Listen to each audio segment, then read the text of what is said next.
Hello, everyone. Welcome back to another episode of our entitled people. In today's episode, Disgusting Karen. Stranger tells me to babysit her kids.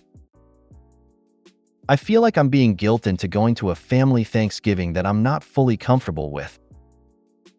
Before we get started, make sure to subscribe so you will never miss a video. So let's get started. Disgusting Karen. I work in-store sales at a cell carrier. Lots of crazy stuff, but this one was absolutely incredulous. Karen, I have these two pairs of connected headphones, and one of them has static, but I don't know which one. Me. Okay, well, you can troubleshoot that by listening to something and replacing each one and seeing which has the static. Karen, but I heard it when I was talking to someone. Me, yeah, because the connection for the device is faulty. Karen, so what do I do?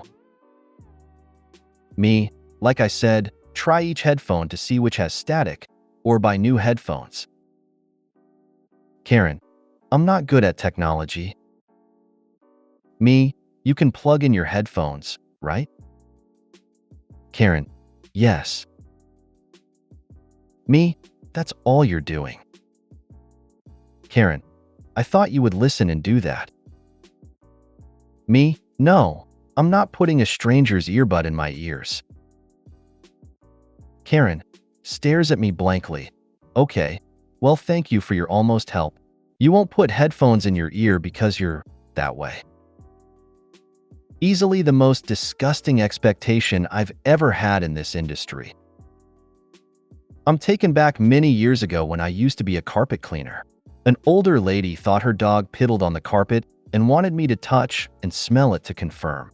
I said no, but I would gladly rinse it out anyway regardless of what might have been spilled. She was adamant on me touching it to know for certain if it was dog urine. We went back and forth on it until she told me to leave, not wanting my service.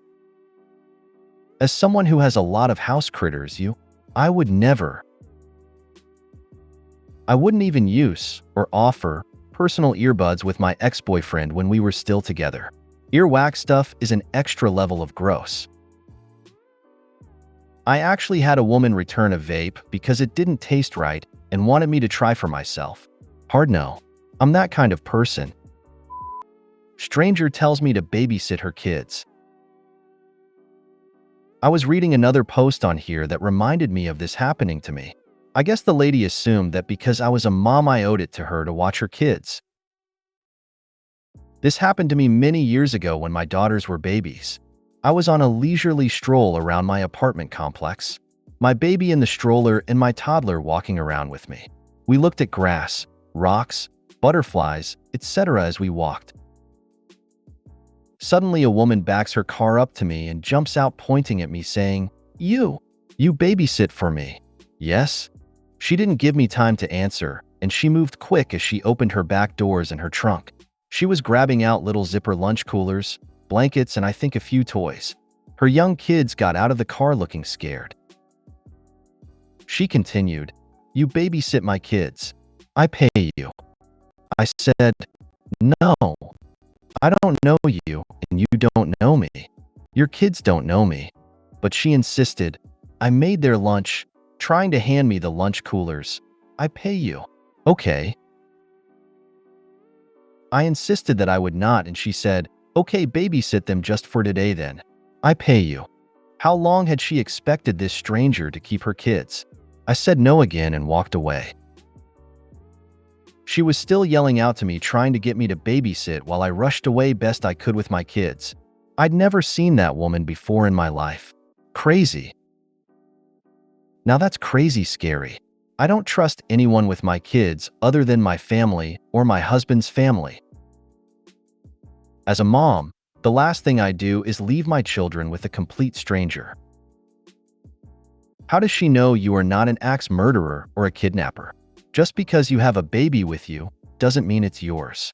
You could have kidnapped it. Had she left her kids with you, I would have called CPS or the police. That is insane. You should have taken them, then immediately called the cops. I feel like I'm being guilted into going to a family Thanksgiving that I'm not fully comfortable with. Every year for Thanksgiving, my family goes to see my dad's side of the family. I have a relatively large extended family. During COVID, we obviously were not able to go. That Thanksgiving in 2020 was my last Thanksgiving with my mom.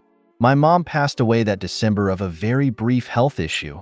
It was very devastating upon my family. Since then, I've been caretaking for my dad, who is elderly and has some health issues. He also has narcissism and has created conflict over time. Last Thanksgiving, I was invited to go to my friend's wedding, which was that weekend in a different state, which I really wanted to do.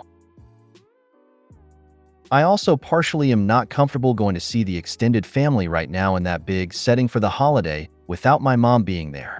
It's hard to explain, but I'm just not fully comfortable.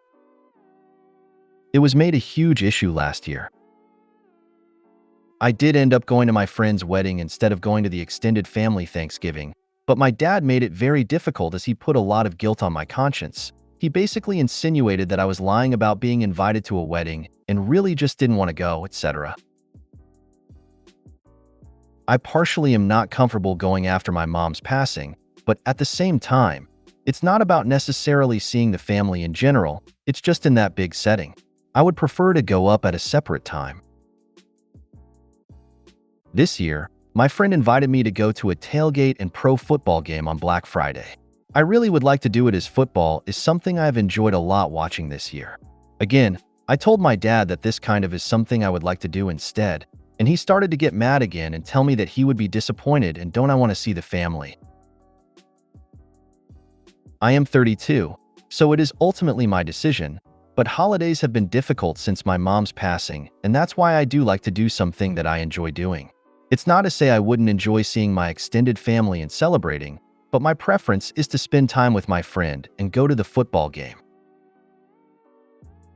I'm not worried that the next month my dad, knowing the way that he is going to make me feel guilty and bad about it, and then I'm going to have to explain myself a bunch of times over. Stop explaining yourself. Tell your dad, my decision is made and I will not continue having this conversation with you. Every time he does, you walk away. Maybe you need to hear this from outsiders. You are allowed to celebrate the holidays in a way that makes you happy. I'm sorry for your loss. It's perfectly normal for adults to do different things than the traditions they grew up with. Please work on your falling into his guilt trap. You should not feel guilty. You are not responsible for doing everything your dad wants. In fact, it sounds like you do quite a bit for him over and above what you should have to. Go to the game. Enjoy yourself. If you want more ideas of how to handle your dad's reaction, see a therapist, or even ask how others have learned to best deal with it. The comment about walking away every time he brings it up is the best way to start boundaries. Does your dad still get to go to the reunion, or by you not going he doesn't get to go as well? Listen, Dad, I don't have to do a thing. Stop being a jerk. I don't like going to Thanksgiving because it makes me miss Mom. I would rather do things that make me happy. Also, I make it a point to visit the extended family when it's good for all of us. I know you're disappointed that I won't be there, but, sister, we'll be there with you. This is just how it has to be for now. Stop making me feel guilty. I love you. If you made it to the end of the video, thanks for watching. Don't forget to like, subscribe, and share, and we will see you in the next video.